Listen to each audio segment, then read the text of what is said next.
கேட்க ரெடியா? இன்னைக்கு கதையோட தலைப்பு நாகமானும் அழுக்கு ஆறும். இன்னைக்கான மனப்பாட வசனம், அவருடைய பரிபூரணத்தினால் நாம் எல்லாரும் கிருபையினாலே கிருபை பெற்றோம்.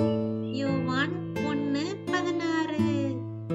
இன்னைக்கு கதையிலிருந்து நம்ம என்ன தெரிஞ்சுக்கிறோம்னா, ஆண்டவர் உலகத்துல இருக்கிற ஒவ்வொருத்தர் மேலையும் கிருபையா இருக்கிறாரு. எனக்காக நீங்க இப்ப ஒரு வேலை செய்யணும். உங்களுடைய கைகளை மடக்கி உங்களோட கைகள்ல இருக்கிற முட்டியை தொடங்க பார்ப்போம். சரி, இப்போ உங்களுடைய 2 கை விரல்களையும் தேய்ச்சுக்கோங்க. எதை உங்களால ரொம்ப அதிகமா உணர முடிஞ்சது? உங்களுடைய கை முட்டிகள் இல்ல உங்களுடைய விரல் நுனிகளா? உங்க முட்டி பகுதியில இருக்கிறத விட விரல் நுனிகள்ல நரம்புகள் ரொம்ப அதிகமா இருக்குது. ஆண்டவர் நம்ம எல்லாருக்கும் நம்மளுடைய கைகள்ல நிறைய நரம்புகளை கொடுத்திருக்கிறாரு. அது நம்ம சூடான பொருளை தொடும்போதோ, குளுமையான ஒன்றை தொடும்போதோ, இல்ல கடினமான ஒன்றை தொடும்போதோ, இல்ல மென்மையான ஒன்றை தொடும்போதோ, இல்லனா வலி உண்டாக்குறத ஏதாவது தொடும்போதோ நமக்கு அது உதவி செய்யுது. குஷ்டரோகம் அல்லது தொழுநோய்னு சொல்ற வியாதி இருக்கிறவங்க அப்படி அவங்களுடைய விரல்களுடைய அந்த உணர்ச்சிகளை அவங்க இழந்து போயிடுவாங்க. இப்படிப்பட்ட தொழுநோய் இருந்த ஒருத்தரை பத்தி இன்னைக்கு கதையில பார்ப்போம்.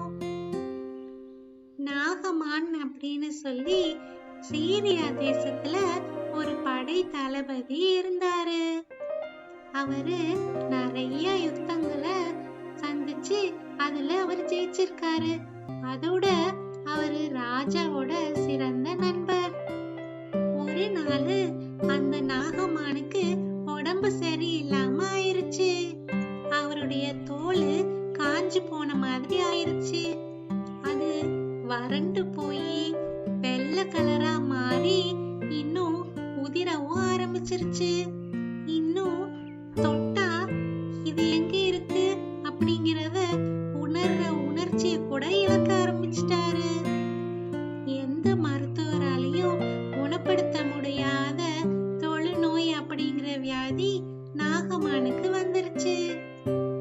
நாகமானுடைய வீட்டுல அவருடைய மனைவிக்கு உதவியா இஸ்ரவேல் தேசத்துல இருந்து ஒரு சண்டையில கைதியா பிடிக்கப்பட்ட வந்த ஒரு சின்ன பொண்ணு அங்க இருந்தா. இப்ப அந்த பொண்ணு அவங்க வீட்டை விட்டு ரொம்ப தூரமா அவங்களுடைய எதிரிகளுடைய வீட்டிலேயே அவ இருந்தா. ஆனாலும் இஸ்ரவேல் தேசத்துல ஆண்டவர் அவங்களுக்கு செஞ்ச நன்மைகளை எல்லாம் அவ மறக்கவே இல்லை. ஒரு நாள் அந்த அம்மா கிட்ட வந்து, அம்மா, நம்ம நாகமான் ஐயா இஸ்ரவேல் தேசத்துல இருக்கிற எங்களுடைய தீர்க்கதரிசி கிட்ட போனா அவருக்கு சுகம் கிடைக்கும் அப்படின்னு சொன்னா. எலிசா தீர்க்கதரிசி ஆண்டவர் கிட்ட கேட்டு நாகமானுடைய குஷ்டரோகத்தை சரி பண்ண முடியும் அப்படின்னு சொன்னா. இது வரைக்கும் அவருக்கு தெரிஞ்ச எல்லா மருத்துவரையும் எல்லா மருந்துகளையும் நாகமான் முயற்சி செஞ்சு பார்த்துட்டாரு. ஆனா எதுவுமே உதவி செய்யல. எலிசா தீர்க்கதரிசி தான் நாகமானுடைய கடைசி நம்பிக்கையா இருந்தாரு. ஒரு நாள் நாகமான் அவரோட படைகளை கூட்டிட்டு இஸ்ரவேல் தேசத்துக்கு கிளம்பிட்டாரு. வண்டி நிறைய எலிசா தீர்க்கதரிசிக்கு கொடுக்கறதுக்கு பொக்கிஷத்தையும் எடுத்துக்கிட்டு போனாரு. அத பார்க்கவே வினோதமா இருந்துச்சு. ஆனா எலிசா நாகமானுக்கு எந்த ஒரு மருந்தையும் கொடுக்கல.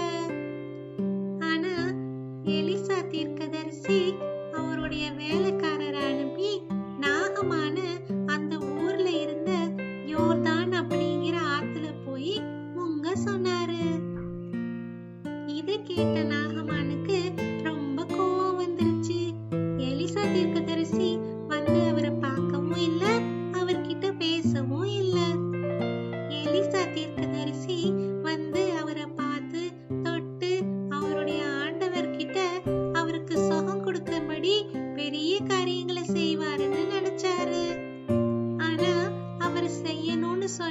இருந்த காரியமும் ஒரு அழுக்கான அந்த யோர்தான் ஆத்துல போய் முங்கணுங்கிறது தான். ஆத்துல முங்க வேண்டியது ஒரு தடவை இல்ல, 7 தடவை. இப்போ நாகமான் அவருடைய வீட்டுக்கு போறதுக்கு ஆயத்தமாயிட்டாரு. ஆத்துல முங்கணும்னா நான் என்னுடைய ஊர்லயே போய் முங்கிக்கிறேன். அங்க உள்ள ஆறெல்லாம் ரொம்ப வேகமா நிறைய தண்ணியோட, தெளிந்த தண்ணியோட ஓடும்.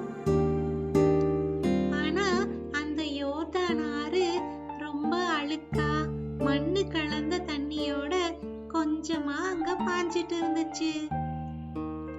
இப்போ நாகமானுடைய வேலைக்காரங்கள ஒருத்தரு, ஐயா, எலிசா உங்களை பெரிய காரியங்கள் ஏதாவது செய்ய சொல்லியிருந்தா நீங்க செஞ்சிருப்பீங்க இல்லையா அப்படின்னு கேட்டான்.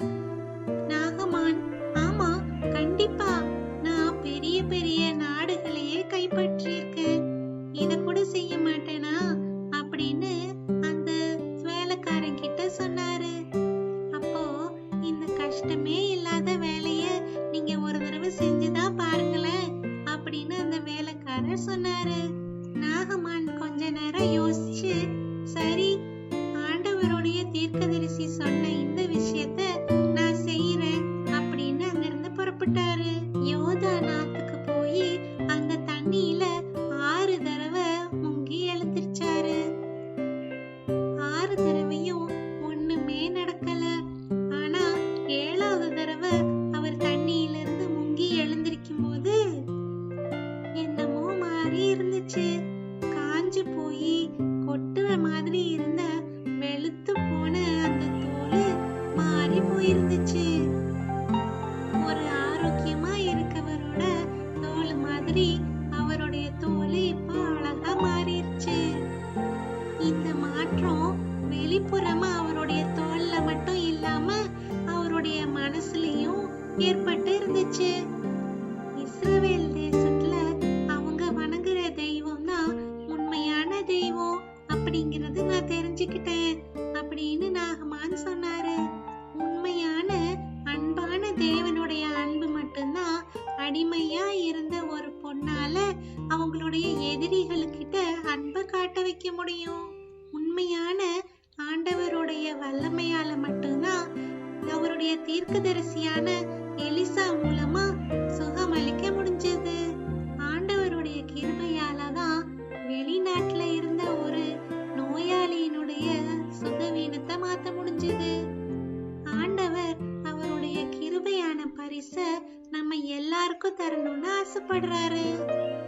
அந்த பரிசை பெற்றுக்கிறதுக்கு நீங்க ஆயத்தமா இருக்கிறீங்களா? மறுபடியும் உங்களை அடுத்த வாரம் சந்திக்கிறேன்.